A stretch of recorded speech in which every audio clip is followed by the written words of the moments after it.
This has been quite the journey through biochemistry. A lot of enzymes have been covered, pathways, and disorders that you'll need to know for the test.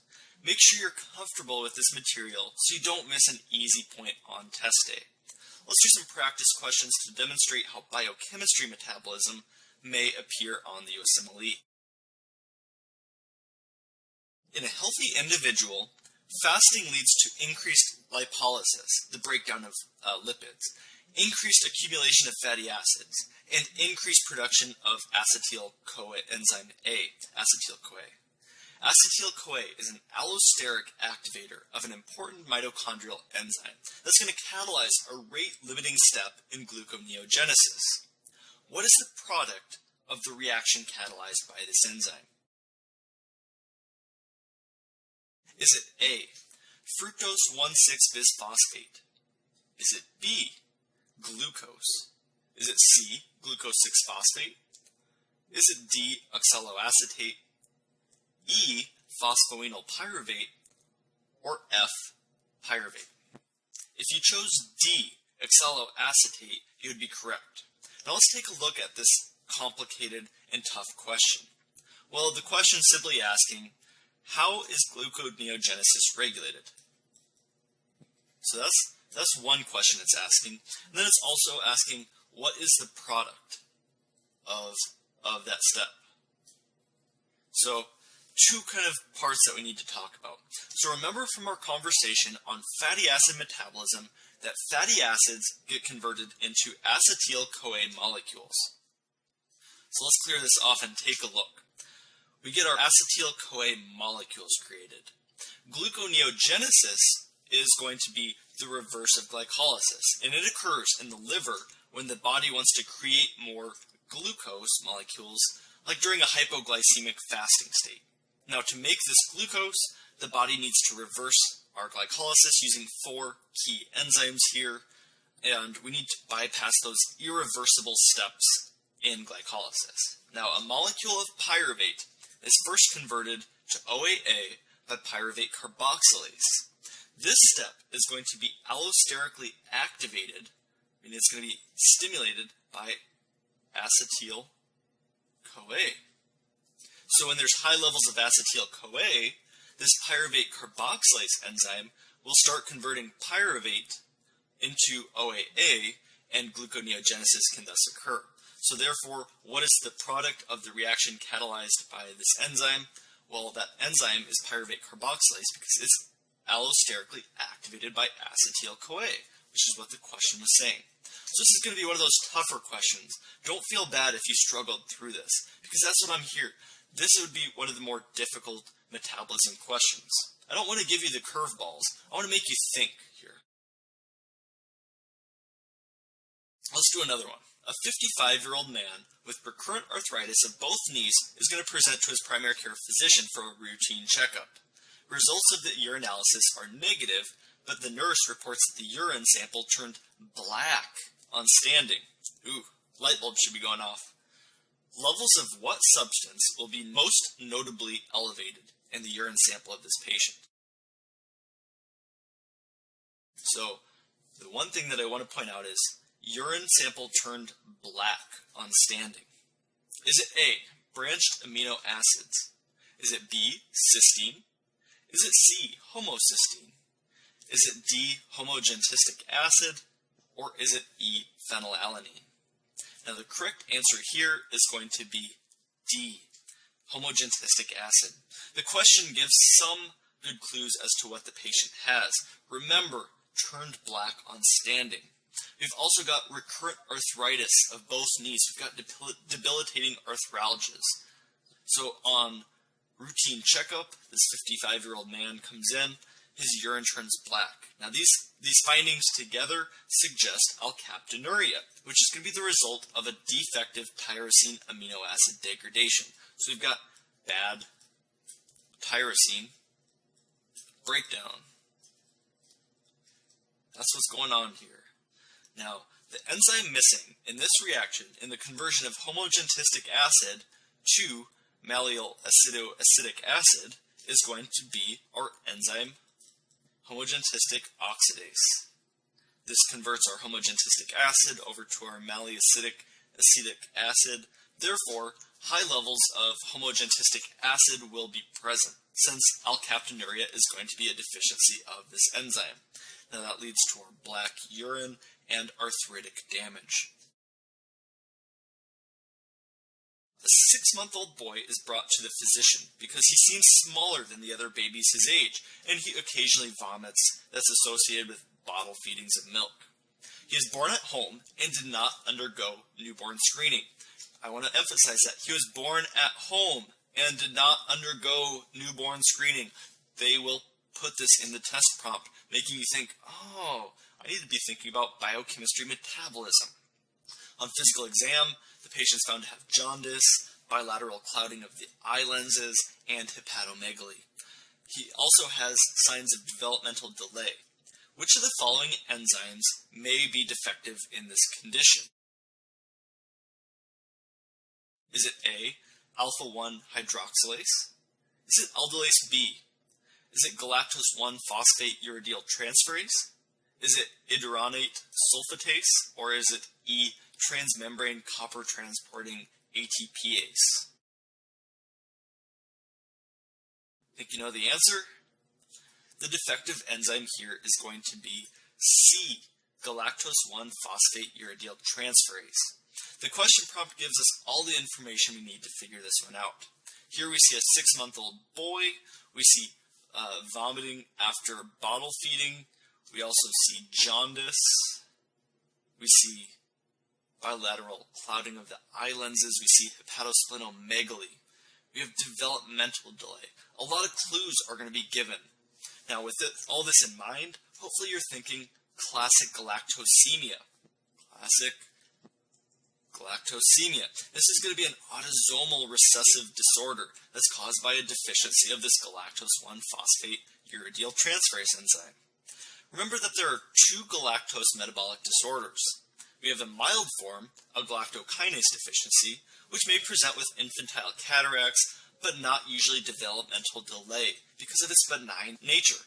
Therefore, I'm more inclined to be thinking classic galactosemia in this case. Galactose-1-phosphate and galactitol will accumulate within the organs. So we have 2 accumulating factors here which cause our damage. Notice how the question said that vomiting occurred primarily after milk feedings. Milk has lactose, which is a disaccharide that gets broken down into both galactose and glucose. Therefore, the treatment for this little tyke is a lactose and galactose-free diet. 2-year-old boy presents to his pediatrician with hepatosplenomegaly, failure to thrive, and progressive central nervous system deterioration. Liver biopsy shows hepatocyte and Kupffer cells that have a foamy, vacuolated appearance. The pediatrician suspects the boy will die by 3 years of age. Which of the following is the function of the metabolic enzyme deficient in this patient? Is it A, is it going to convert ceramide trihexoside to lactosyl cerebroside? Is it going to convert galactocerebroside to cerebroside? Is it going to convert ganglioside M2 to ganglioside M3? D, converts glucose cerebroside to cerebroside? Or is it going to be E, converts sphingomyelin to cerebroside? So we've got a couple different options here. This is a tough one that's going to expect you to figure out the deficient enzyme and what reaction it undergoes. So let's try and figure out what disease this question is referring to. Looking at the answer options, we see 5 possible lysosomal storage diseases. Now, in the question prompt, we see hepatosplenomegaly. Well, that automatically rules out some. Remember, do you recall which ones have hepatosplenomegaly? I'm going to write them down on the screen, so if you want to quiz yourself, if you want to think what 3 lysosomal storage diseases have hepatosplenomegaly, either close your eyes or look away, and we'll compare answers. Think you know it?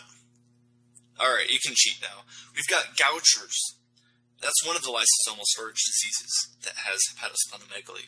Niemann-Pick and also Hurler. So those are our three lysosomal storage diseases that we can incorporate based on this one finding in the question prompt. So hepatosplenomegaly. So we ruled out a whole bunch immediately. Now we need to take a closer look. How do we differentiate between these three? Well, let's take a look at the liver biopsy results. It shows a foamy, vacuolated appearance in Kupffer cells. So, okay, buzzword. Is this trying to describe possibly a foam cell? A foamy, vacuolated appearance? Does that kind of sound like they're trying to describe a foam cell to you? Well, if you remember that in Niemann-Pick disease, foam cells are a key buzzword. Okay, so we're getting somewhere. We're determining that this boy has most likely Niemann-Pick disease. That's only half the battle, though, to this question. We now need to figure out what metabolic enzyme is missing. Do you remember how we can remember the missing enzyme in Niemann-Pick? You pick your nose with your finger. So sphingomyelinase is missing, which converts sphingomyelin to cerebroside. So let's take a look at the answer to this question. It is E, converts sphingomyelin to cerebroside. Nice. A sphingomyelinase deficiency causes sphingomyelin to accumulate, so option E is our correct answer here. What other buzzwords might we see in Niemann-Pick disease? Well, if I heard Niemann-Pick disease, look up here, we're going to have a hyphen in the name. You're going to think, oh, a hyphen, that could be a cherry red spot. Hepatosplenomegaly is another buzzword.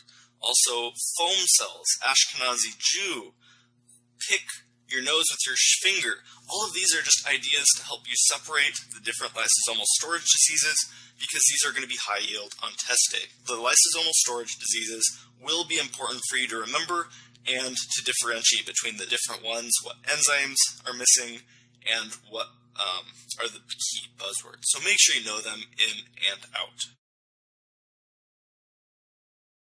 This will be our last question, so let's knock it out of the park. A 30-year-old previously healthy man is seen in clinic several weeks for the follow-up after a bout of pancreatitis. The patient does not drink alcohol and does not have a history of gallstones. He is neither obese nor diabetic. Now, in the clinic, blood is drawn and a milky white color blood is returned. Which of the following likely explains the pathophysiology of his underlying condition? Is it a defect in processing LDL receptors? Is it B, an increase in apolipoprotein C2 levels? Is it C, lipoprotein lipase deficiency? Is it D, a mutation of apolipoprotein E? Or is it the last one, a VLDL cholesterol clearance deficiency? Give you a second to think about it. All right.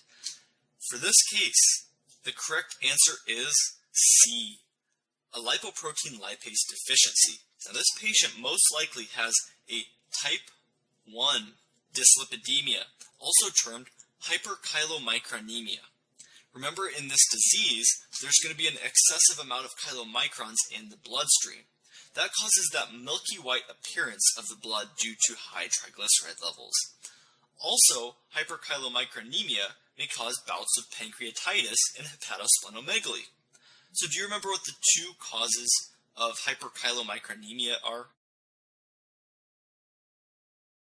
It can be caused by either a lipoprotein lipase deficiency, which you see here. This is typically found on the capillary walls. It's going to help digest chylomicrons. Remember, it's going to convert chylomicrons to chylomicron remnants while giving off free triglycerides in the process. So that's what lipoprotein lipase is going to do. So it's going to cleave off those triglycerides into fatty acids. Lipoprotein lipase also requires the cofactor C2. So apolipoprotein C2 deficiency can also cause the hyperchylomicronemia. So if you're to run a lipid panel on this patient, you'd suspect that his triglyceride level, his triglycerides would be elevated, often in the thousands range. However, his LDL and HDL levels should be normal because we're not affecting those. We're just seeing the triglyceride level increase. So that is going to conclude our metabolism section on biochemistry.